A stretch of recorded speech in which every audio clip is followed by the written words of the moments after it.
Good evening and welcome to Callum Cymru for session number 4 for English literature. This afternoon's sessions will be run by Miss Davis from e-sgol Merthin. The session will last 45 minutes where the teacher will go through the relevant subject content. If you have any questions, please use the question and answer section and we'll endeavour to answer your question during the session. This session will be recorded with the recording and any resources uploaded to the e-sgol website in the Callum Cymru area. Okay, over to you, Miss Davis. Oh, thank you, Miss Thomas. Okay, so today we're going to be looking over the second section of your Unit 1 paper, so your Section B. So last week I explained about kind of the need for an awareness and an ability to identify and discuss technique and the importance of that. So today we're going to sort of revise that a little and look at how to find and sort of discuss meaning a bit more. We're going to look at 2 poems from a past paper. We'll look at sort of different approaches and the ideas linked to comparisons. Okay, so the exam then, just to kind of reinforce what we were doing last week. So in the exam, Unit 1, Section B, Literature, you'll be asked to write an essay that compares 2 different poems that are about the same topic or theme or idea. Time-wise, you'll be given 1 hour for this part of the examination.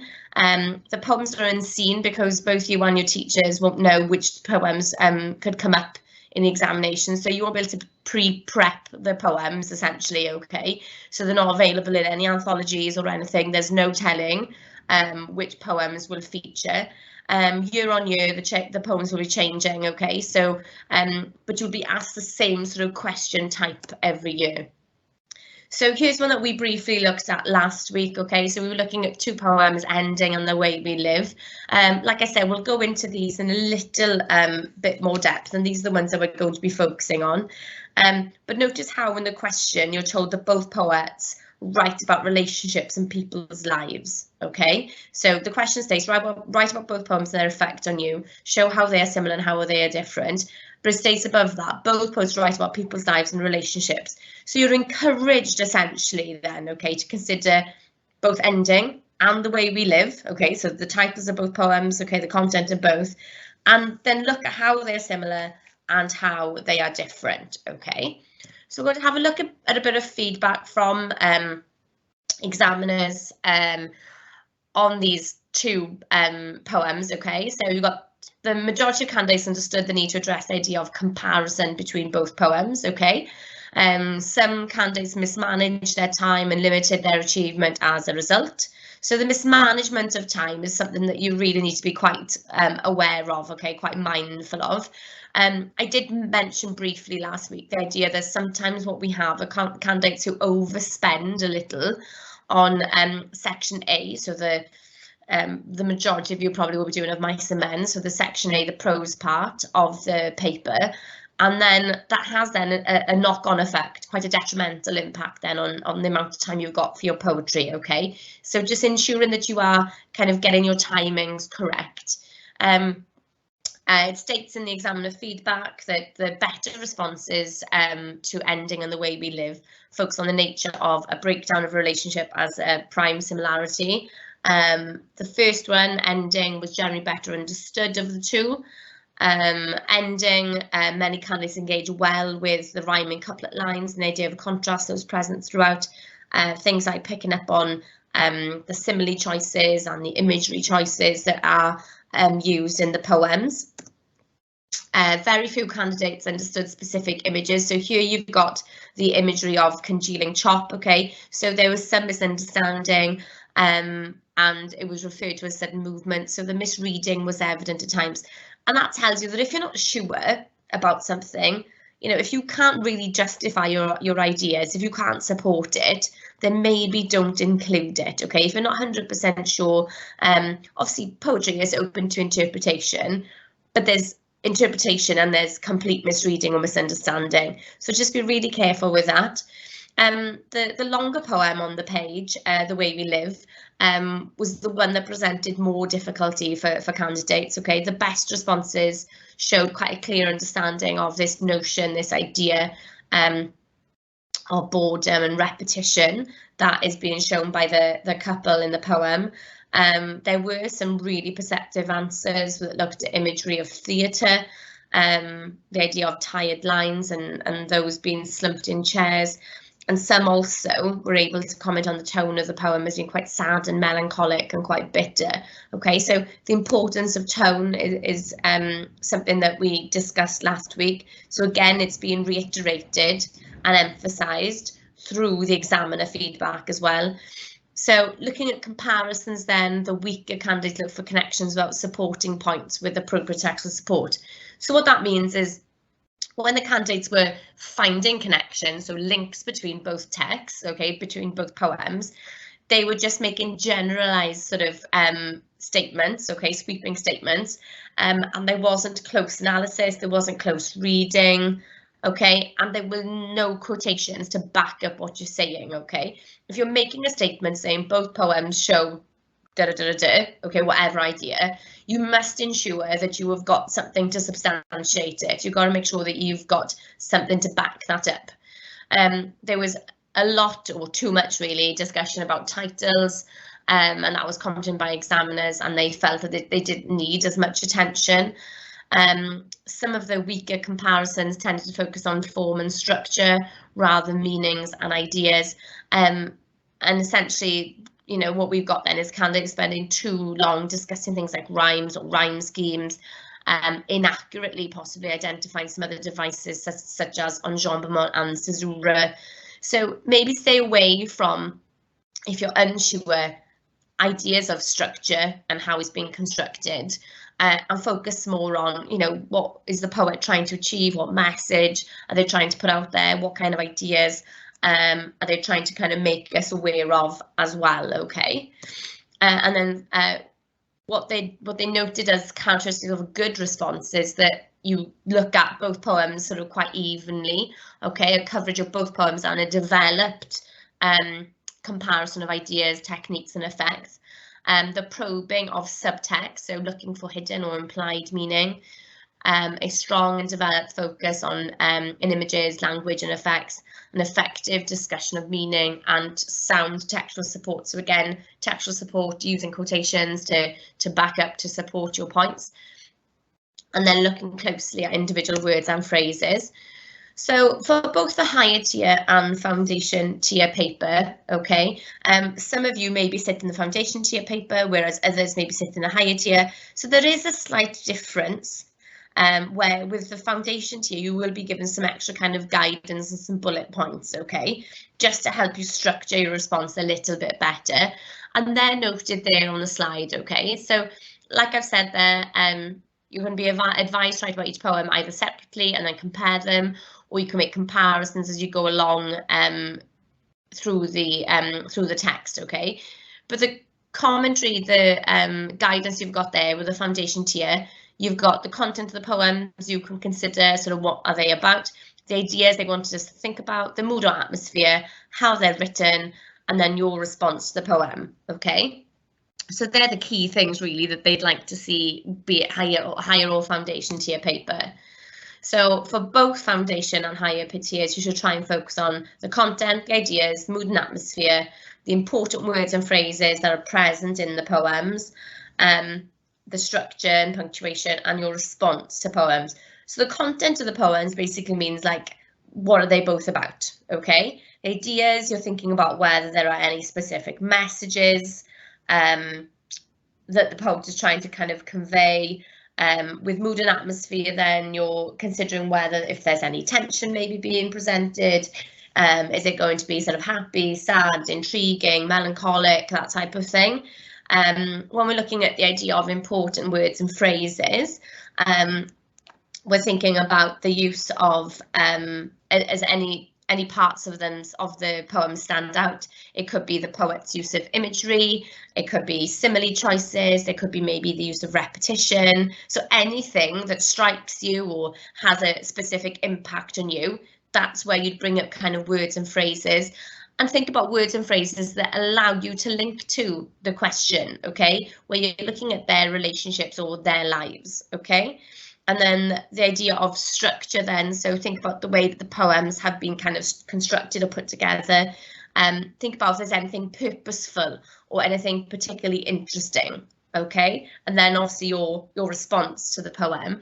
With your response to the poems, one thing I did mention last week is try to avoid just saying, I like this because.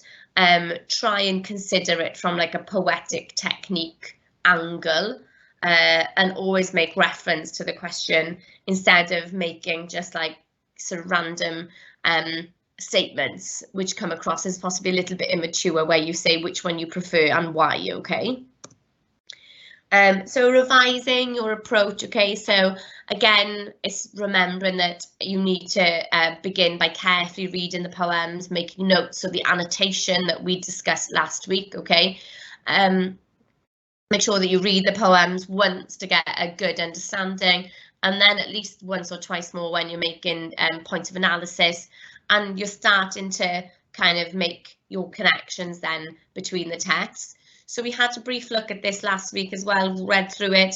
So again, these are types of things that we need to be considering, these aspects, these techniques, this terminology is what we need to be considering when we're approaching the poetry, okay? So you'll see some examples of these imagery choices, these techniques, when we look at the two poems in a little bit more depth. So like I said, we've got two poems, Ending and The Way We Live. So ending here, you can see there's some comments that are being made here. So to start with, we'll just have a quick read through it. So ending, the love we thought would never stop now cools like a congealing chop. The kisses that were hot as curry, our bird pecks taken in a hurry. The hands that held electric charges now lie inert as four-moored barges. The feet that ran to meet a date are running slow and running late. The eyes that shone and seldom shut are victims of a power cut. The parts that then transmitted joy are now reserved and cold and coy. Romance, expected once to stay, has left a note saying, gone away. Okay, so quite a brief poem. Okay, some of you may pick up on the rhyme scheme. Some of you may notice that it's 14 lines.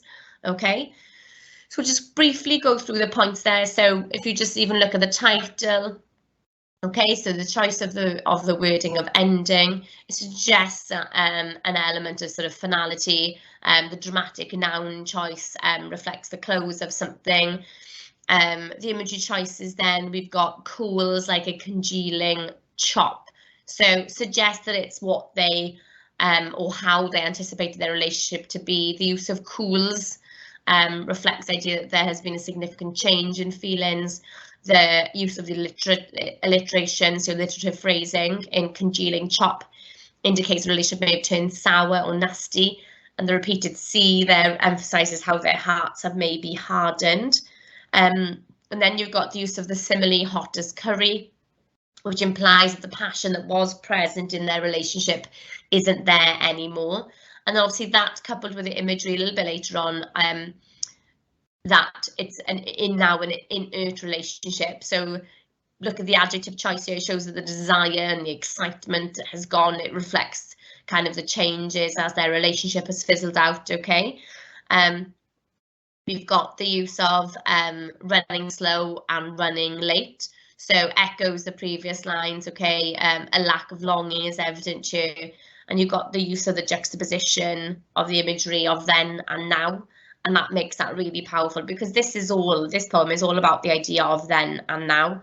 I've picked out then the sibilant use of shone, seldom shut, which serves to emphasise again the loss of spark and intensity from their relationship.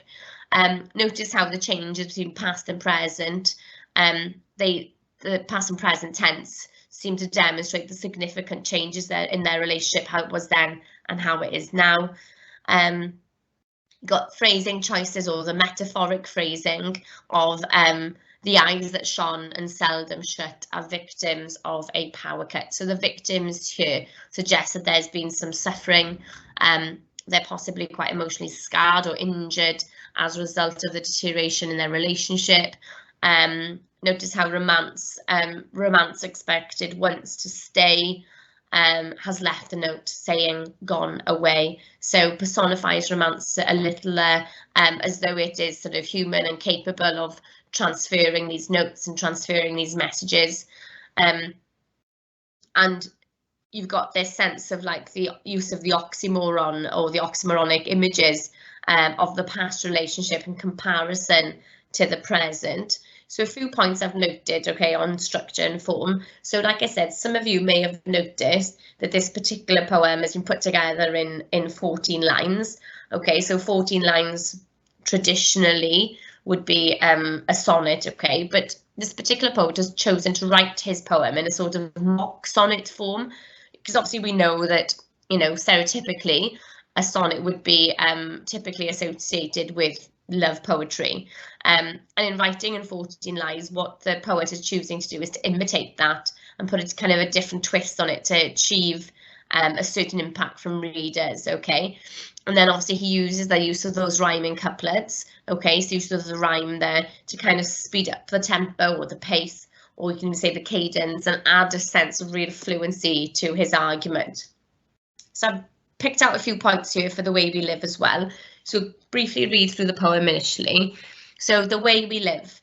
In rooms whose lights on winter evenings make peep shows of our lives.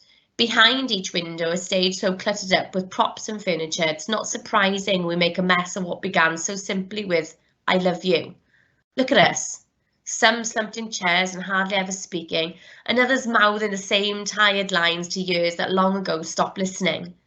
Once we have dreamed of something better. But even those who swapped one partner for another have ended up just like the rest of us, behind doors, moving outside only to go to work or spend weekends with mother. Okay, so one thing you may notice is the tone of that, okay? There's a real sense of bitterness and sort of sarcasm through that entire poem, especially when it says, look at us, okay? So there's a real sense of kind of disdain being shown there. So opens the title, so we can't neglect the titles, we did mention that last week. So opening with a title, so you got the use of the pronoun we, suggestive that, you know, the couple are still together, but we get a sense of the way we live. We get a sense that it's, you know, it's quite lackluster. There is some boredom being implied there, okay? So we learn that its openness, so it opens here on winter evening. So the use of the pathetic fallacy, referencing so the time and the setting creates quite a dark, cold atmosphere. And then you've got this bleak imagery, so it's quite interesting and suggests that the nights that they share together are often quite long, quite tedious. Then you've got the reference to the peep shows, as well as stage and props. This is quite intriguing and possibly implies that their lives are quite farcical, fabricated simply for the outside world or for those watching. The reality of the situation is quite different, okay? Then we've got kind of the sort of sarcastic and quite sardonic phrasing, which, like I said, there's that bitter tone coming through with, it's not surprising we make a mess of what began so simply with I love you. So this idea that it's not surprising, linking to the lies, linking to the fictitious nature of their relationship. This simply obviously suggests kind of how easily their relationship came to them at the beginning. Sorry, excuse me.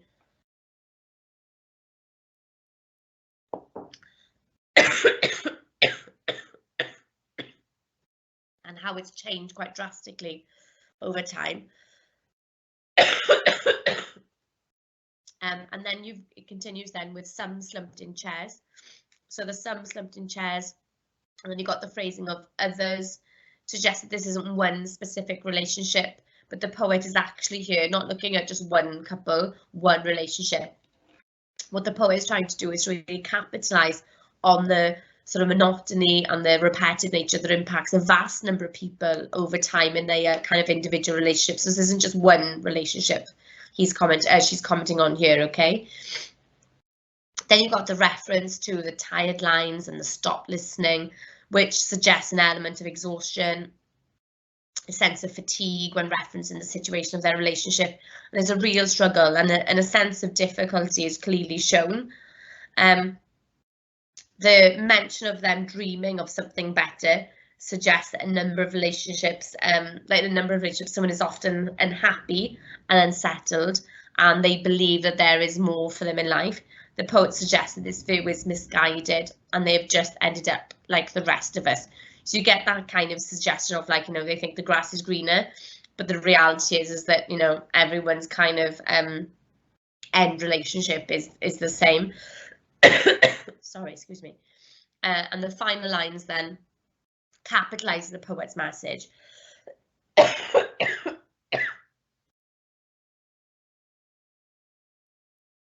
And the idea that they are bored with their loves, that there is very little spark or passion present in their relationships, and that they've become quite sour and quite dull over time. Enjambment is used throughout the poem to add to the sort of pace or tempo of the piece. But what's really effective is the use of the punctuations, the use of the hyphen or the caesura, and the use of the colon. Okay, so the colon is really quite cleverly used. So it's used twice here. So look at us, and then you've got then that kind of element of disdain that's shown then as a consequence. And then she also says, just like the rest of us, and then explains then what everybody seems to be doing. Okay, so I imagine that the majority of you are quite familiar with a Venn diagram where you'd look at poem 1, okay, and then you'd look at poem 2, and you'd get kind of like an idea of the similarities, okay. So what's similar about both and what's different, okay. So that's where you get your compare and contrast, okay, what's similar and what's different, okay. So here we've got some ideas to focus your comparisons on, okay? So do the poems approach the given topic from a similar or different perspective? How do the mood or atmosphere of the poems compare? Do they create a similar or different feeling? Are the specific words, devices used by the poet similar or different? What kind of effects are created by these? How are they structured? Are they similar or different? Why? Which poem would you prefer? Why? Make sure there's focus on poetic techniques. So if we're thinking about these two poems, okay, so thinking about the poems, they approach the given topic.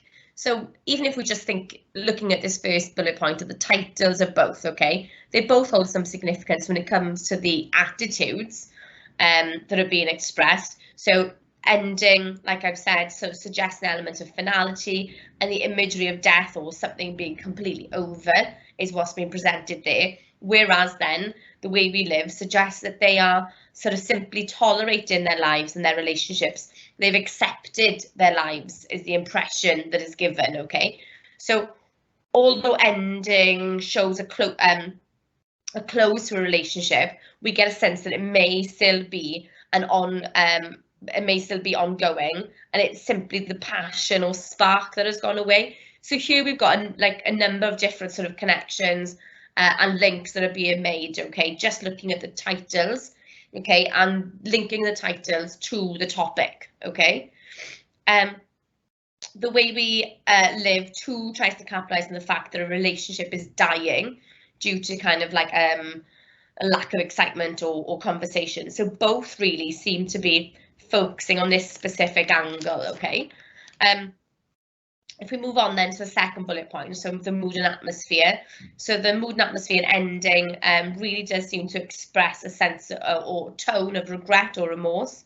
What once was has now been kind of coldly replaced. Sort of you get a sense of like good for bad.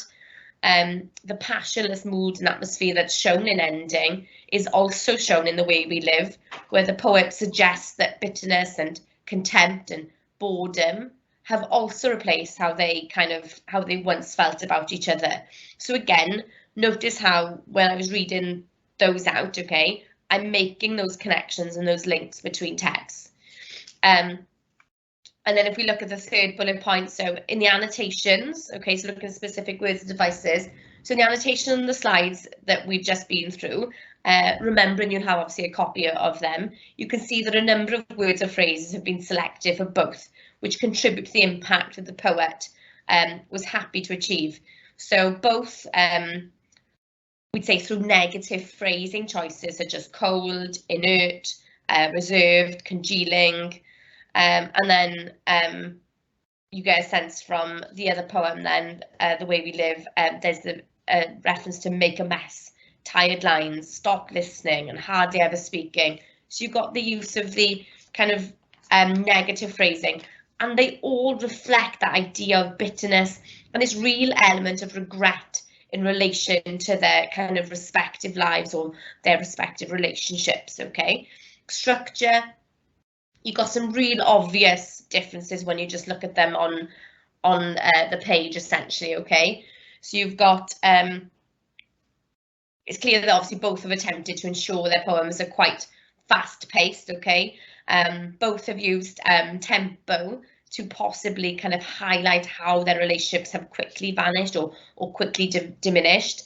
And then in ending, we've got the use of the rhyming couplets, and like we mentioned, in The Way We Live, you've got the use of enjambment and sort of the lack of punctuation, and then the purposeful punctuation choices that are there, which simply serves just to quicken the pace, okay, and make it a more meaningful or more powerful message, okay? So with regards to compare and contrast, if you do struggle to find things to compare about the poems, just try summarising each one and what the poet would have wanted us to think about, okay? So look at the similarities and differences, okay, and try and find the quotations to support them, okay? That is what's important, is finding those quotations to back up your points. When you find quotations that prove your similarities and differences, you must ensure they are short and focused, okay? So individual words and short phrases, okay, are perfectly fine. You don't need to include 4 or 5 lines of text, okay? 1 line of the poem is more than enough, okay? Try to use some of the quotations, okay, when you first annotate, when you first went through the poems. So here you've got some ideas, some sentence starters for your comparisons. Okay, so you've got things like both poems create an atmosphere of, the poem titled, say, Ending, creates a mood of uncertainty through use of, okay, whereas a poem titled creates an atmosphere. So you've got the sense of like going back and forth there, okay? We did discuss that approach as well last lesson, where I made it clear to you that, you know, you've been taught to teach, you've been taught to look at one poem, then the second poem, and then the comparison. However, some may have been taught to look at both poems side by side. So it's entirely up to you, and that's the instruction that's given in the guidelines on the question paper, okay? But you go about it whichever way you feel most comfortable and what you're used to. So when we're looking back at the bullet points, the language used in the poems is similar or different because the main theme or idea of both poems is the poems are structured similarly or differently as, okay, so there's some sentence starters for you. I've included this slide again. This was in your PowerPoint presentation last week. So again, just reminding you of the links that you need to make, okay? And also the section at the bottom where it says to reinforce the point, okay? So moreover, furthermore, okay, to add things, all right? So try and structure your essays using those to help you. So just going to quickly have a look at some introductions, okay? So you've got the comparison of possible introductions here. So in both poems, we see different attitudes towards relationships, and both poets write about what their relationships mean to them. So that's one. Both poems writers have differing attitudes or experiences which are commented on through their respective poems. Ending seems to focus on the nature of a disillusioned romance that has lost its spark, whereas The Way We Live interestingly shows the monotony of a relationship which too has lost the sense of passion. Ending and The Way We Live are both interesting poems which allow readers to see different attitudes towards relationships. Both show that relationships don't last forever, and there is some suffering that has to be endured by couples. Okay, so let's have a think about these. So that first one there, okay, what's clear is that there's a lack of any real focus or any detailed discussion, quite generalised, and sweeping statements are being made there, okay? The second one then, okay, the phrasing choices of whereas and to show specific references to each poem, and they show a good understanding of both texts. Then you've got the third one then, which only looks at similarities, and there's no effort to find any contrasting or conflicting ideas there, okay? So if we were going to rank these, then we'd put the first one that we read, okay, the one which is the shortest, that would be the third, okay. The best one would be the one in the middle, okay, because it looks at the similarities and the differences between both poems. And then simply with that last one, you would just want to look at maybe something that is a little bit kind of more contrasting when it comes to the poems, okay, and the approach. So here we've got a couple of example answers from the WJC. There's two here. So if you can see, there's two example answers. So I'll read through one with you and then I'll have a look at the top tips, okay? So read through this one. So Ending Poem 1 by Gavin Ewart and The Way We Live, Poem 2 by Vicky Fever, both talk about relationships. Poem 1 describes relationship breakup, while Poem 2 talks about a relationship which ended with an older couple. Okay, so all this candidate has done there is just simply repeat that, you know, they're both about relationships, and there's no effort in that introduction to actually go into any depth when it comes to the similarities and the differences, okay? So try and make sure in your introduction you're getting straight in there and you're showing the examiner that you're completely aware of what the paper setup is, okay? So Poem 1's title directly tells the reader the ending of something, suggesting death or a sudden event, while Poem 2's title, The Way We Live, suggests the development of over a long period of time. So nice, okay, focus. Poem 1 has one stanza of 40 lines, every line ends with consonants, stop, chop, and is structured in couplets, the short length. There's no discussion of meaning there, okay? He says about here, so the candidate says, meant to establish a quick pace to describe how fast the events happened, and the use of end stop every 2 lines creates a slow rhythm. But I think the problem with this particular part is that this candidate has been drawn into a discussion on structure and hasn't even kind of looked at the question yet when it comes to the relationships and their lives, okay? And then the candidate then goes on to look at the 8 stanzas with a total of 24, 31 line, 24, 3 lines each, use of enjambment, fast rhythm, okay? So getting really caught up and doesn't actually analyze anything and fails to really address the question, okay? So these are things that you really need to try and avoid doing, okay? Both poems use first person plural. Poem 1 gives the impression the author narrates the events, the love we thought, uses past tense to describe a past experience. However, Poem 2 uses first person plural, possessive to create a more personal tone, make peep shows of our lives. Good, nice points. What is the impact, okay? And that's what's missing here, okay? So the fact that he narrates the events, the love we thought, and using the past tense to look at a past experience, and then you got the first person plural, make peep shows of our lives, as in, you know, it's happening now. We get a sense that, you know, something else could be said here where he could have mentioned, or they could have mentioned, the differences between and the impact it has when we're looking at the nature of the relationship or their lives. So we can always bring this back to the question. So you feel that with another line or two, because what this kind of seems to have is point evidence and not a great deal of analysis, okay, and linking back. He mentions then that Gavin Ewart uses assonance, the love we thought would never stop, to create a soft tone and portray what the speaker felt at that moment. Imagery is created by the use of similes, hot as curry, and the eyes that shone and seldom shut are victims of a power cut. And the reader interacts with other senses such as touch, as the author uses adjectives like hot, different from Poem 1. She uses a more realistic verse. Imagery is created by adjectives and prepositions. Again, not really linking to the question, not really looking at relationship. And then you've got this next section where through the poem a nostalgic tone remains constant, similarly to Poem 1, much better, okay? But what it's missing is support, okay? However, Poem 2 narrates events from a more recent perspective, and it suggests that the speaker is describing a flashback. Ending compares the start of the relationship with the same experience, but how it changed over time. Good, much better, more focused.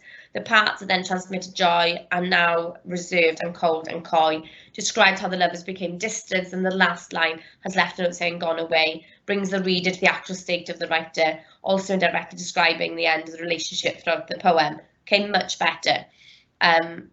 Lovely, nice links to the question and the focus.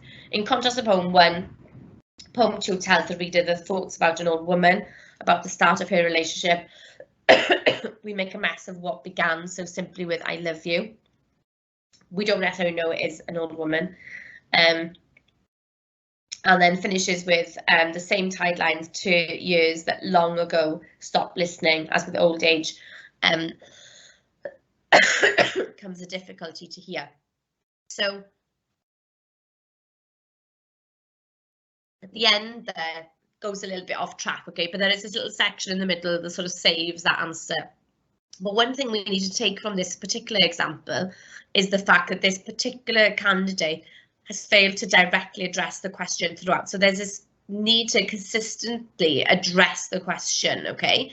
So if we think about then the top tips, so you can look at the other example in your own time, okay? So remember to expand your ideas fully using point, evidence, explain, or point, evidence, analysis you may be more familiar with, to make your points worthwhile. Ensure that you're considering the impact on the reader. Make sure you spend some time annotating and planning, so 5 to 10 minutes. And try to make a quick list of similarities and differences. Try to vary your vocabulary. Describes, shows, suggests, indicates, implies, illustrates, emphasizes, highlights. Make sure you use connectives to make links between your text and your ideas. Make sure you remain focused on the question or topic given in the set question, okay? That's one thing that was made clear in that particular example. And then be aware of timing throughout the entire paper, not just for this section, okay, but for the paper as a whole. If you are sitting this paper now in January, best of luck to you. Are there any questions, Mrs. Thomas? No, there's no questions at all. Oh, lovely. Thank you very much.